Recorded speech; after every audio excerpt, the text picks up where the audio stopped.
आज़ादी ही नहीं दी, उसका रास्ता भी दिया है और उस रास्ते पर चल के भी दिखाया है कि मैं ब्रह्मा विष्णु गणेश गौड़ी गणपत को ईश्वर नहीं मानूंगा और विष्णु का 11वां अवतार भगवान बुद्ध थे, इसको इस प्रचार को मैं पागलपन समझूंगा। ये बात मैं नहीं कह रही हूँ, बाबा साहब डॉक्टर अम्बेडकर कह रहे हैं और हम बाबा साहब डॉक्टर अम्बेडकर के फॉलोवर हैं। एक 8 साल के बच्चे को घड़े में पानी छूने पर मार दिया जाता हो तो वो धर्म है? ये सनातन परंपरा थोड़ा ही है। ये क्या है फिर? ये कहाँ से आई? ये तो इंसानों की कहाँ से आई? वो इंसान किस धर्म के फॉलोवर है?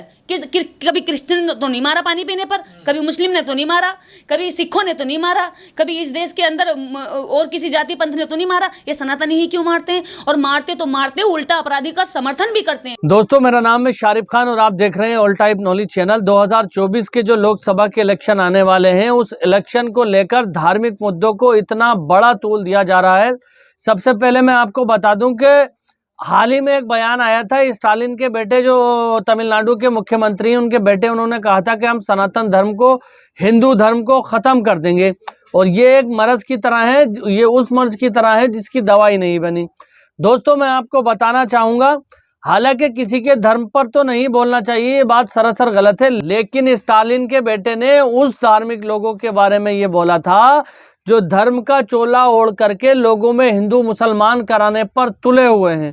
जी हाँ दोस्तों, इस सब पर बातचीत करने के लिए हमारे साथ दलित समाज की, SC ST समाज की एक बहन है जिनका नाम है निर्देश सिंह दीदी। आप सब लोग उन्हें जानते होंगे, जाना माना चेहरा है। उनका ये कहना है कि अगर मोहन भागवत ये कहते हैं SC ST समाज के लोग भी हिंदू हैं, पिछड़ी जाति वाले दलित समाज के लोग भी हिंदू हैं और सब लोगों को मिलकर किसी एक पार्टी को वोट करना है, तो मैं ये कह देना चाहती हूँ, RSS के जो प्रमुख हैं मोहन भागवत, सबसे पहले तो ये ऐलान लगाओ कि ब्राह्मण समाज के लोग SC ST समाज में शादियां करेंगे। दूसरी बात, ब्राह्मण समाज के लोगों का मंदिरों पे सब अधिकार हटा लिया गया, बल्कि SC ST समाज के और दलित समाज के लोग यहाँ पर पुजारी बनाए जाएंगे, पंडित बनाए जाएंगे। क्या ये 2 काम मोहन भागवत अगर करा दे तो हम मान लेंगे कि हाँ हम हिंदू हैं? जब वोटों का टाइम आए तो हम हिंदू, और जब हम मंदिर में जाते हैं तो हमें मंदिर में घुसने नहीं दिया जाता, हमारे भाई बंधुओं के चेहरे पर पेशाब कर दिया जाता है क्योंकि वो छोटी जात का है, ऐसे माना जाता है, छोटी ऊंच नीच जात मानी जाती है। इन तमाम बातों को लेकर भड़की हुई हैं और साथ ही साथ RSS वालों को ऐसा जवाब दिया है हिंदू राष्ट्र पर और भारत को हिंदुत्व का महत्व समझाने वाले लोगों को कि आप जानकर दंग रह जाएंगे। दोस्तों, वीडियो शुरू करने से पहले मैं बता दूं, हमारा काम होता है केवल लोगों के निजी विचारों को आप तक पहुंचाना। यहां पर निर्देश सिंह दीदी जो कुछ भी बोल रही हैं उनके निजी विचारों को आप तक पहुंचाना है, बाकी इनकी बातों की सत्यता की पुष्टि हम नहीं करते।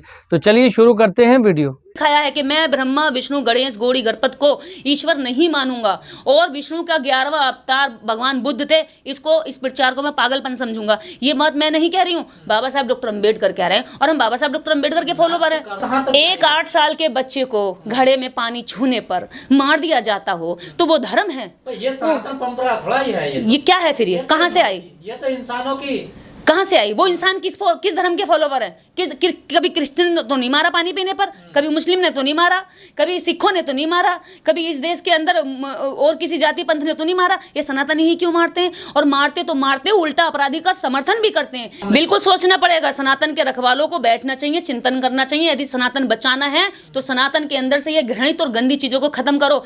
2014 से हिंदू राष्ट्र की मांग चल रही थी, अब 2014 से इसी साल के अंदर आपको पता होगा अब हिंदू राष्ट्र से उछल कूद करते करते, जैसे एक बंदर होता ना, ये डाली पकड़ेगा, ये डाली पकड़ेगा, भागेगा और फिर क्या कहते हैं, थक के कहेगा मैं तो बड़ा काम कर रहा हूं, अभी चुनाव हो जाने दो, ये सारे थक के बैठ जाएंगे। क्योंकि देश की जनता जो है ना इतनी गुमराह, इतनी अनपढ़, इतनी अशिक्षित है कि उसको जैसा भी दे दो उसी एजेंडे में प्रभाव में बह जाती है। क्योंकि कहते हैं कि जिंदा लोग हमेशा सवाल करते हैं, हम जैसे कुछ जिंदा लोग इनसे करते रहेंगे और लोगों को जगाते भी रहेंगे। पर प्रधानमंत्री कह रहे हैं कि विपक्ष को इस मुद्दे पर जवाब दो, सनातन पे अपने मंत्री नेताओं से कह रहे हैं वो ठीक से जवाब दो। तो दीजिए ना जवाब, हम तो कह रहे हैं जवाब दीजिए। सनातन के अंदर शूद्रों के पहले बच्चे को यदि वो लड़का हो जाए तो गंगा में प्रवाह करने की परंपरा थी। कोई अपने बच्चे को, जानवर भी अपने बच्चे को नहीं छोड़ता, लेकिन शूद्रों के साथ सनातन परंपरा ने कहा तो खत्म किसने की? सनातनियों ने नहीं की भैया। यही तो हम कहना चाह रहे हैं, सनातनी कभी भी अपनी गलत चीजों का ना तो विरोध करते हैं ना छोड़ते हैं, उनका समर्थन करते हैं। यदि कोई गलत काम करता भी है तो उसको प्रोटेक्ट करते हैं। उसको किस राजा राममोहन राय ने सती प्रथा का विरोध नहीं किया, विलियम लॉर्ड बेंकेट ने किया। विलियम लॉर्ड बेंकेट ने कानून कानून बनाया कि कोई भी इस देश के अंदर किसी भी औरत को जिंदा अग्नि में नहीं जलाएगा, यदि जलाया तो उसके खिलाफ कानून बनेगा। उस कानून को वो इंग्लिश में बंगाली भाषा के बीच में ट्रांसलेट नहीं कर सकते थे, वो अंग्रेजी में बता नहीं सकते थे लोगों को, और अगर वो अंग्रेजी में बताने जाते तो उनके कार्यकर्ता, उनके कर्मचारी उसको समझा नहीं सकते थे। इसलिए लॉर्ड बैंकेट ने राजा राममोहन राय को अपना सचिव बनाया, और सचिव बनाकर उनको ये जिम्मेदारी दी कि आप इंग्लिश को हिंदी में ट्रांसलेट करोगे, बंगाली में ट्रांसलेट करोगे, और जब बंगाली में ट्रांसलेट करके लोगों को बताओगे तो आप ये बताओगे कि ये कानून बना हुआ, कोई किसी भी महिला को जिंदा नहीं जलाएगा। तो राजा राममोहन राय चतुर आदमी थे। राजा राममोहन राय ने अपने ऊपर टैग ले लिया। देखिए चालाकियां इनकी, काम कोई करे नाम कोई हो जाए, और काम त्याग कोई करे फेमस कोई हो जाए। तो ये तो सनातन में परंपराएं रही हैं। डेंगू बीमारी थी, लोगों को तकलीफ देती थी, खत्म कर दी। मलेरिया तो देखिए सनातनी थे। नहीं, स्वामी विवेकानंद खुद कह सकते हैं, कुत्ते को साथ बिठा सकते हो, छछूंदर को दूध पिला सकते हो, गाय को माता बता सकते हो, बिल्ली को मौसी बता सकते हो, लेकिन अपने ही जैसे कुछ लोगों के साथ बैठने में तुम्हें घृणा आती है, उनको नीच बताते हो, तुम्हें शर्म नहीं आती। खुद स्वामी विवेकानंद के ये वक्तव्य मैं नहीं कह रही हूँ, तो सनातनी थे। लेकिन सनातन में उन्होंने सनातन के अंदर जो कुछ चीजें थी उनको दूसरा रूप बनाए रखा, क्योंकि अगर बाबा साहब डॉक्टर अंबेडकर उस समय पूरी तरीके से बौद्ध धर्म की तरफ जाने को तैयार थे और पूरे देश के अंदर एक अकेले आइकन थे जिनकी बात आम जनता, गरीब आवाम मानती थी, तो बहुत ही शातिराना तरीके से विवेकानंद जी को लगा कि सारे लोग उधर भाग जाएंगे। इसलिए उन्होंने क्या करा कि सनातन से लोग इधर को ना भागे, एक बीच में एक बैरिकेड्स लगा दे। क्या कहते हैं उसको आप?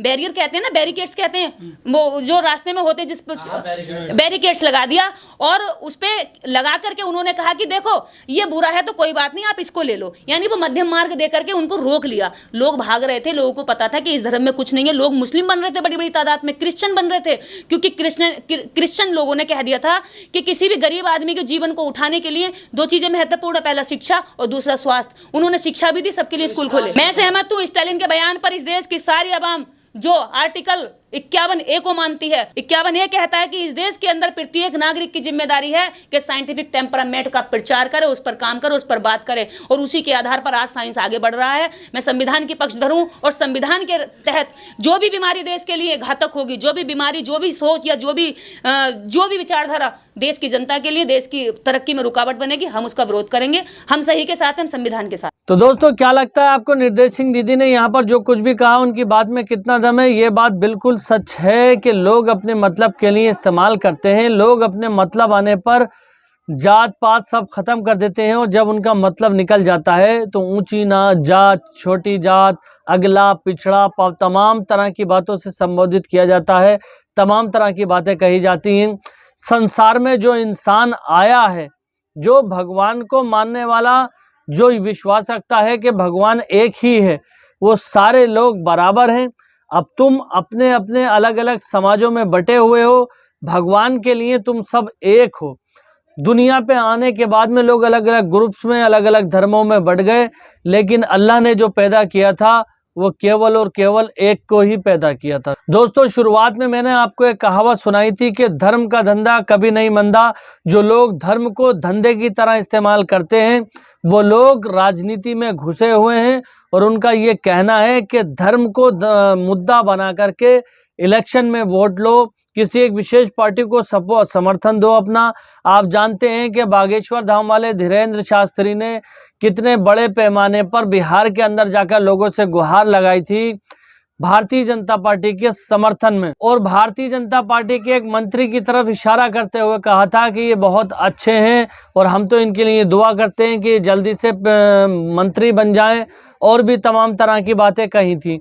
जबकि किसी भी धार्मिक इंसान का, धार्मिक साधु संत का ये कहना नहीं होता है कि आप विशेष राजनीति में किसी को वोट दीजिए, या सामाजिक कार्यों में वो लिप्त नहीं होता।